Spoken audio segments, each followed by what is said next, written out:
کچھ لوگوں کی عادت ہوتی ہے کہ وہ بہت زیادہ چیخ چیخ کے بولتے ہیں اور بلند آوازی سے گفتگو کرتے ہیں.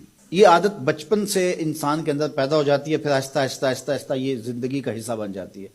پھر وہ اپنے آپ کو روکنا بھی چاہے تو روک نہیں سکتے. اس لیے بچوں کو اس سے منع کر دینا چاہیے کہ وہ چیخ کر نہ بولیں، چلا کر نہ بولیں، درمیانی آواز سے گفتگو کریں. تو کہا اپنی آواز کو پست رکھو. اور یہ ممبر و محراب کے مالکوں کو بھی خاص طور پہ اس بات کا بہت خیال رکھنا چاہیے کہ ان کی آواز لوگوں کے کانوں پر بوجھ نہ بنے. آج کل تو یہ ساؤنڈ سسٹم لگے ہوئے ہیں اور پھر ماشاءاللہ کچھ لوگ تو یہ ایکو کا بھی ضرورت سے زیادہ استعمال کرتے ہیں. سنجیدگی کے ساتھ، متانت کے ساتھ بات کرنا، سنجیدگی اور متانت کے ساتھ بات کو سننا، یہ شریعت کے آداب ہیں.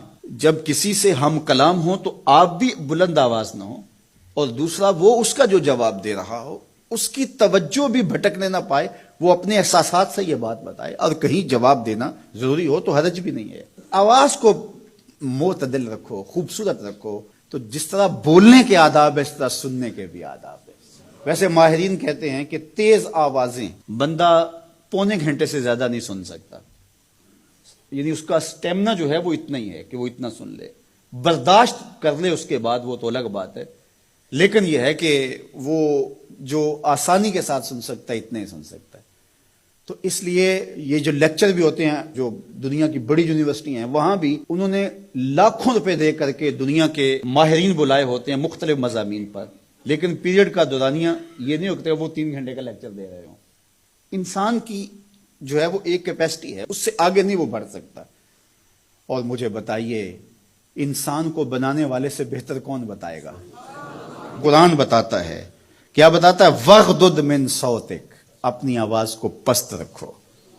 باقی اس کے الگ احکام ہیں کہ اذان دے رہے ہیں، آپ کسی کو پکار کر رہے ہیں، جنگ میں رجز ہے یا کوئی اور بات ہے.